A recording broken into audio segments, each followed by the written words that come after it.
When life throws you a curveball, how are you going to handle adversity? Welcome to the Fearless Mindset Podcast, where you're about to go on a journey as I interview security, business, and entertainment leaders on what it takes to stay fearless. I'm your host, Mark Ludlow, and enjoy today's episode. Hey, folks. Welcome to the Fearless Mindset Podcast. And today we're changing it up a little bit. We just had Roger Stone on yesterday. So Tim's got to compete with that icon. I know I don't compete no more as a loser in every competition. I think it's going to be me. So, yeah. So, folks, we got. I couldn't believe we had that interview yesterday, and it was weird. It was very surreal to be in this position. And the great thing about being a podcaster is I've learned over time is you're telling your guest's story, which is Tim Harry. And Tim Harry and I have known each other since Chad Comey introduced us, 4 or 5 years ago? 5 years ago, 5 or 6 years ago now. 5 or 6 years ago, right when Tim was starting out. And I loved Tim Harry's heart. He's got a heart, my heart too. He loves to serve our veterans. And he's passionate about that, giving them purpose again, getting out of the military. And I think that's why Tim has blown up like he has, because he's a server. And the greatest leaders are the biggest servers. And Tim likes to serve his people. You see him all over social media with Jay and the crew down there, Collins down there in Miami. With I forgot, what's his wife's name? Erica. So shout out to Erica too. She's the operations guru behind Jay down there. And she's like Tracy is here. She tells him what to do, and Tracy tells me what to do. But Tracy's my sister. So they have a great team. They really do. It's a great combination. And so just watching Tim, Erica, Jay just blow up down there and just serve people. And one thing I love about Tim, he's just humble. Just keeps it real, keeps it humble. That Southern charm, but watch out, folks. He's deadly in business, and he knows how to program stuff and IT stuff, security. And it's kind of been fun watching him just grow up and just really take the business to the next level. And he not only does he run a security company, but he does so many other things too in Alabama. Like he's part of the Children's Rescue Initiative. You want to talk about that, Tim? Feel free to. We'll dive into that. Yep. And also the high school skeet shooting coach, and he's playing politics now too with the board members at the city council. So he's playing politics. So we'll be looking for some votes and all that too. So we got a lot to cover on this episode. Tim, the podcast is yours. You're the guest. Just tell us about yourself. All right. My name is Tim Harry. I'm originally from Childersburg, Alabama. It's a place you might not know. It's Central Alabama. It's near Talladega. I just tell everybody I'm from Talladega. Everybody knows where Talladega is. It's where NASCAR is. Pretty large. So the Talladega 500. Now it's a different one, I'm sure. But no, a lot of people don't know. I come from the background of the private sector with IT and cyber, and done a lot of marksman stuff in my younger days. And about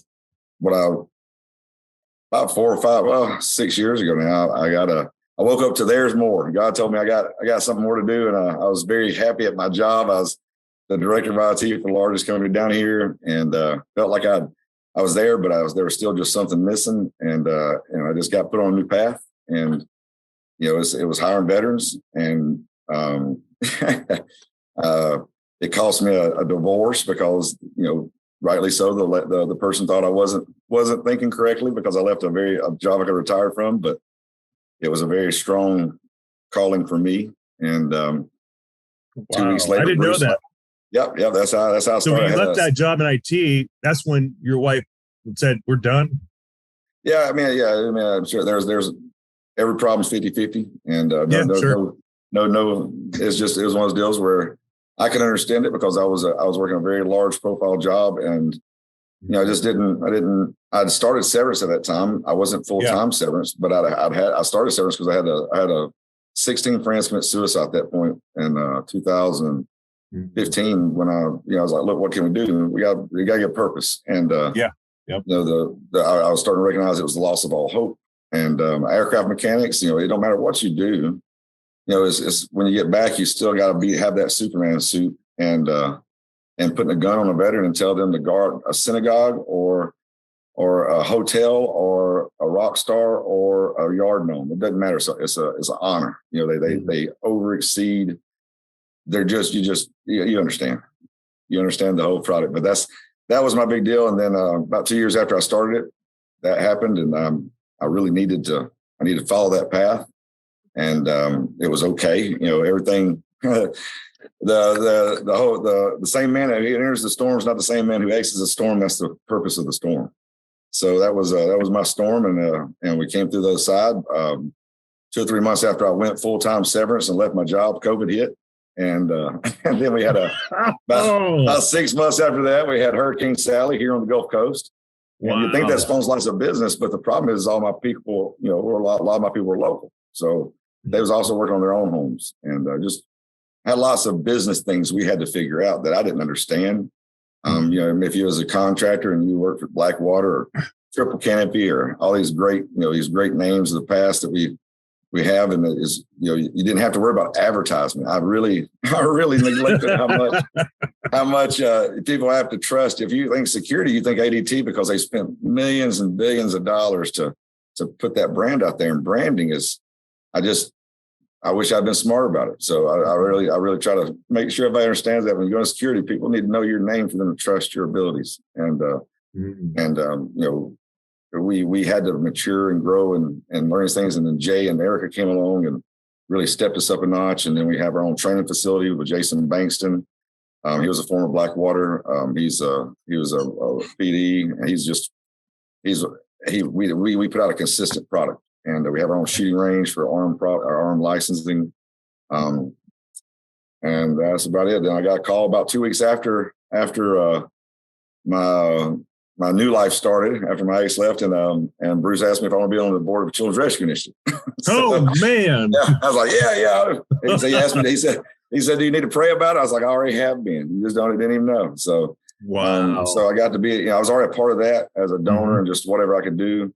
And when he asked me to do that, I got to step into a role where I could bring my side of the world to CRI. We brought in Blue Force Tracker and lots of softwares to help because we actually go overseas and actually do the operations. We actually go and save the children from slavery. Wow. And last year, working 4 different countries, over 2,700 kids saved. 2,700. Yep. And wow. We had over. We just, you know, now we're getting our CONUS operations going. We're working with Homeland Security and a couple other federal entities, and just simply getting the traffic here. A lot of people don't know it, but, you know, Pensacola, Florida, you know, is one of the top 5 in the U.S. for ports. It's a port town on I-10. It's an artery for human trafficking. I did not know that. Yep. It's always top 5, and you know, it might went down to 7, might be at 2, but it seems to have been tracking at top 5 for port towns for human trafficking, and it always follows the money. You know, when we did the Super Bowl, we did lots of stuff. Super Bowl when it was on Miami, the human trafficking there estimated went up by FDLE was 50%. It went up by 50% because that's where the money was. You know, it follows the money. So anyway, it's just the education. I guess the biggest thing was I never heard about it till 4 or 5 years ago. And being educated on it is a big deal because it's you know, for first time in the history of the world, slavery is illegal everywhere, and there's over 40 million slaves, and 1 in 4 is a child. And it's you know, it's labor slave, it's sex slave, it's all kind of, you know, it's just all wrong. And anyway, but so that was another fulfillment part. I was like, you know, obviously I'm on the right path because this hole that I got is starting to fill up a little bit. And then let's talk about that hole. Yeah. Let's talk about that a little bit, a deeper dive. I mean, you had to be fearless in your approach to leave your high profile status job. You're married, you're good to go, but something drove you to pull the trigger to leave that. It was truly to serve the vets. You had it was a much bigger calling that you felt on your heart, pulling your heartstrings. And then you had no idea that your wife would leave you. And yeah. And that's what I said. Like you said, it was 50-50. Yeah, it's 50. And that's what I said. She's a very good person. You know, I would never.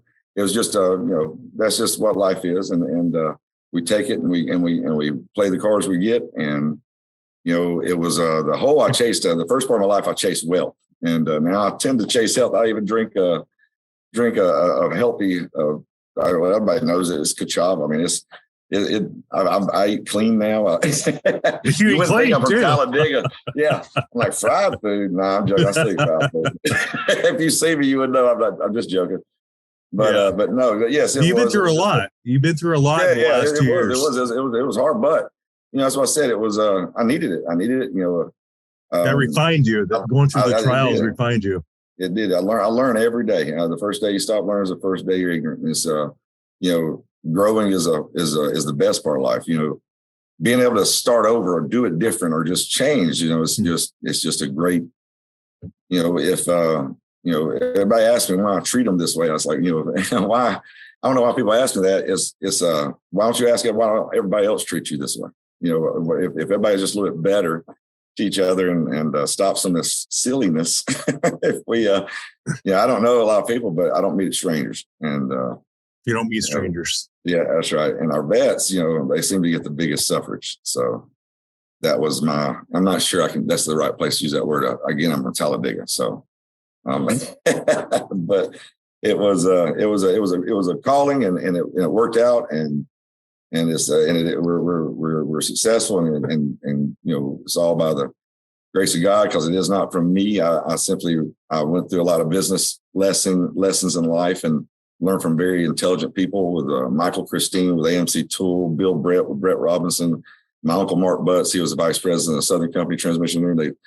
They all give me something to put me in the position at that time to actually do something and actually have an opportunity to make it successful. Nothing's guaranteed.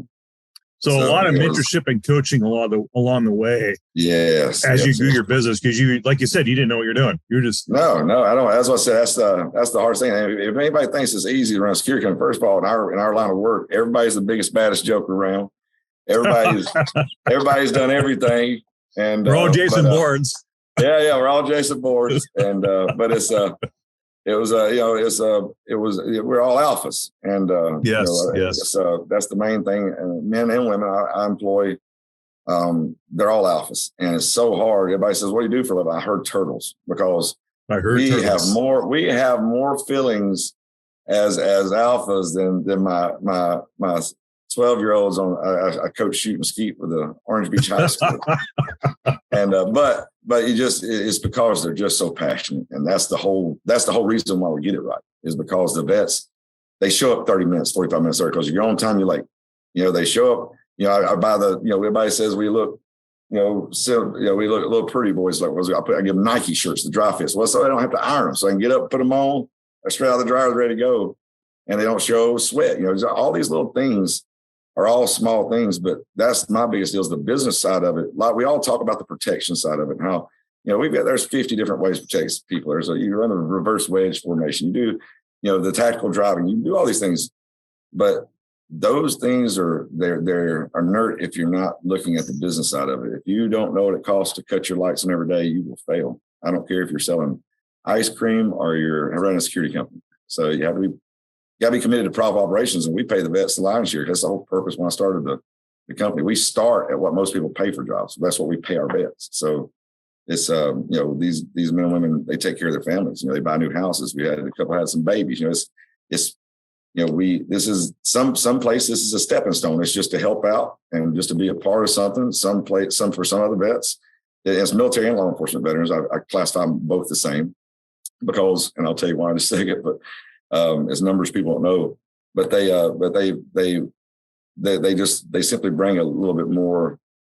They bring integrity to the game, and that's what it's not being a good person or a bad person, simply doing what they say you're going to do, and they exceed. We exceed our clients' expectations more often than not, and it's just it's like seeing you. I guess I don't have any children, but I would think it'd be like seeing your baby grow up, but it's it's just a wonderful thing. They're happy. I walked in the other day, and my sister who runs the office was upset and cried.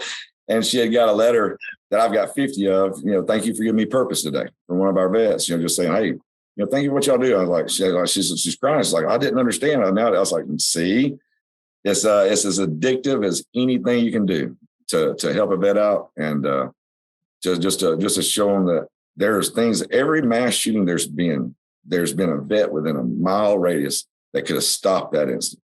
I don't care what anybody else says. So everybody says, throw vets in schools. No, I've been doing this. That's what I said. Everybody's asked me if I was prepared a long time ago. And I said, I've been building an army for the last 5 years. What have you been doing? So, right. But no, this is all God done all this. I just simply done what I had the courage to leave. And that's what I do take credit for, because it was hard. I remember those days. I remember how tough those days were for you. We talked many times on the phone, hours. Yep. I walked around my pond every day. I walked around my pond, around my pool table in my man cave. So I walked holes in the ground, just trying to overthink everything. But no, that's what I said. We've been, doing the right thing. So it's we wake up every day and we serve each other. I'm not the boss at Severance. I simply started the idea of Severance.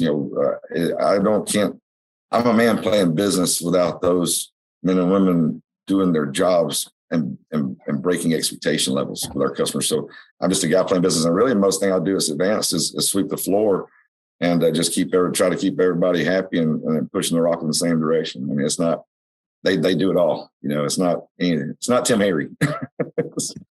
That's a good point. You're serving your team. The way I look at for my team, I'm serving my team. What do you guys need from me? How to make you guys better? Yep. Not about Mark Ludlow. That's it. I think I said to you too. I said, you asked me, you said when you first called me for a job, you said you seem different. What's so? Yeah, that's you said it was a nice change. I said something. I was like, look, it's okay. I'll float that. It was something we had agreed on. I said, I'll take it. And it was we had came to an agreement. And you said, well, that was a different change. I'm like, we can make more money together than we can by ourselves. And it's true. I mean, if I could afford a round table for our meeting room, if the meeting room was big enough and not long, but it'd be a round table. Nobody sits at the head. We all have our own talents. We all bring our own strengths, and we all help each other through any weaknesses. And that's just, we can do it better together than we can by ourselves, I think. Yeah. For the record of the audience, I had a big job in Alabama through a client, and I didn't know it, but Tim took the job, and the bill rate that I gave him, he passed it on to the person doing the work, and he didn't take any money, profit, which is very rare in this industry. So rare. But it shows you what kind of a partnership you're looking for. Like Tim just said, you're looking for the long-term relationships to do bigger things down the road. And Tim's he plays the long game, not the short game. Many of you guys in this industry, gals, you're getting in this business. You want to make that big cut of cheese and make that big money. And then what? But this is all about building relationships and trust and respect. Right. The respect and trust is worth millions to Tim and I. And I trust Tim. He's going to take care of it. He says, you got it. I don't think twice, because I know Tim's character. And that's earned over time with him and I both. And that's how this business works and operates. It's a lot based on trust. Yeah, and it is. A lot of the young guys, the young generation getting in the business, I think you have to learn that experience, what trust is. You have to get it burned a few times to understand, that's what not trust is. That's what the purpose of the storm is. Exactly. That's right. But Tim helped me out on that project.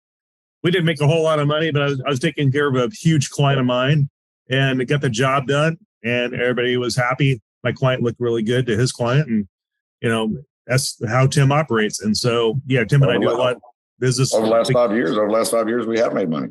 Because it's not about the one-timers won't get you there. I can tell you.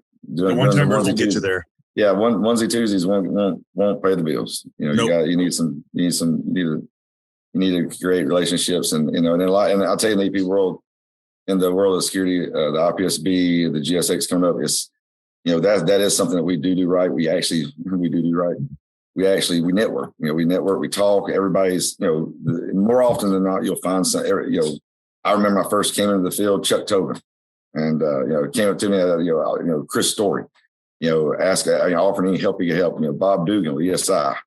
It's just like these are guys that are way up here, and I'm just him from Orange Beach, Alabama, starting a security company in my man cave, and they're telling me call him. And I tell you, I've talked to every one of them on the phone. They wasn't joking. so it's the world we do live in. There is negative things, like if you don't do it right, everybody's gonna know about it, and if you don't do people right, everybody's gonna know about it. But we don't talk. We all know exactly where we hold our old guard, and I mean, it just we've got a lot of heritage, a lot of professionalism in the EP world, and they're doing better every day. I mean, they're starting with the Executive Protection Board, the IPSB. Christy and them, they're always they do a great job. I'm looking forward. I'm actually going to try to make the GSX in Atlanta, so I'm going to try to get over there a couple of weeks, I guess. So it's just a network and meet more people. And that's considered the Super Bowl in the security industry. Yep. That's what I said. I'm so new to it. I was always a contractor, never the guy that wanted to be out front. So now I'm actually having to go this stuff and be on the council to help the business. But that's what I signed up for. It's not how much money we make; it's how many vets we employ. That's what we look for. So, what's your advice? Because I know we talked about the business side of this thing, and everybody, like you said, everybody is come from Blackwater, or they come from military, and they think it's so easy to run a business or start a business, but there's more involved in running a security company. Yes, there is. We touched on branding. I can't tell you what I spent on branding over a 2-year period, and just to get people where they actually knew it in our local area, much less in other markets. And it just takes, constant saturation. And that comes with a large fee. There's ways of doing it organically where you don't have to pay as much money if you know how to do it yourself. And there's ways of doing it where you pay click ratios, you pay a marketing manager, you pay a SEO. We use Bailey Kennan. It's a BK marketing group. It's they're local to us, but well, y'all seen her marketing, obviously. So she does a wonderful job. Does my marketing. Another one of those things that we was like, man, we need somebody to do this, and all of a sudden there's Bailey, and that's what I said. It's when it works. What's Bailey's background? Bailey, she grew up here in Orange Beach. Her father is the mayor, Tony Kennan, in Orange Beach. Oh, okay. She grew up. It was she was in the Miss Alabama pageant. I wish I knew more about her. I know she went to college for marketing and has a very successful. She is a young lady who is just, and she just got married to her husband. I can't. He's a minister, Clay, and he's he's in ministry school he's a youth pastor over in Mobile. Okay. There's just the most wonderful people in the world. It's just one of those things where, when God puts you on the road, he'll stack it up for you. What's in the way is the way. And, we was looking for her that week. And then you called me on the phone and said, "Hey, Tim, who do you use for marketing?" I said, "I use Bailey." I get introduced to Bailey. So I said, it's just, now you're using it, you see, it's just, it's I hate marketing. I hate social media with the passion. I hate being on it.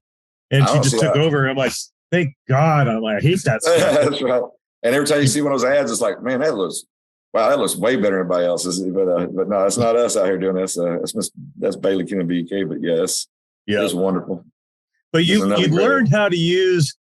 You're smart because you know your weakness. Yes, you understand what your weaknesses are, and you see Bailey where strength.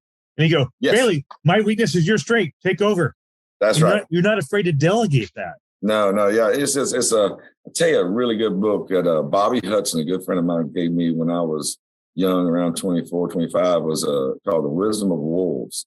And it's like those learning books like Who Moved My Cheese, all these things for business.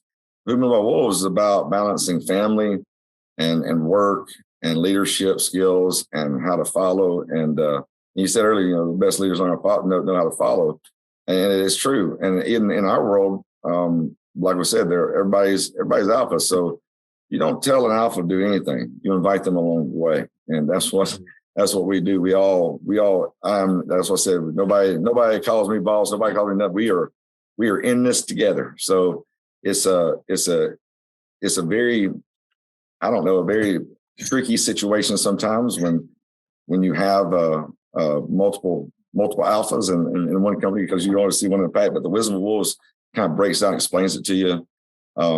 one little short story is it talks about the head alpha through deep snow. He leads the pack, and he beats down that trail snow, and the rest of them follow with less struggle behind him. Well, if he continues, he'll die. And so at some point, he actually relinquishes the lead and falls to the back so he can take advantage of that snow that's already been knocked down. So you got to know when it's time to step aside and let you guys do, you men and women do what they do. And there's not a lot of, at Severance, we have a lot of, we have lots of operating procedures. We have different operating procedures custom to every site we have. We create a boutique security approach, just like the big security companies that taught us how to do this, and we really feel like we get it correct. And then when it actually comes out that we have, it's always a surprise. But the Wisdom of Wolves will teach you how to get there. Just go check it out if you like reading. It's a little short read. I think it's 85 pages or something like that. It's small, but it tells you about how it compares it to the wolves. It's called the Wolf Credo on the back, and it compares it to the wolves' lives, how they survived millions of years. So I'm sitting down with you, and I'm like, okay, I'm a new kid. I'm a young guy. I've been in the industry a year. I'm like, what's your advice to start a business? What's the secret recipe for success that nobody wants to share out there to get through the hurdles of failures as being a business owner? Capital. You got to have capital. I was in a good place with capital. It's not money's the answer. What's the question?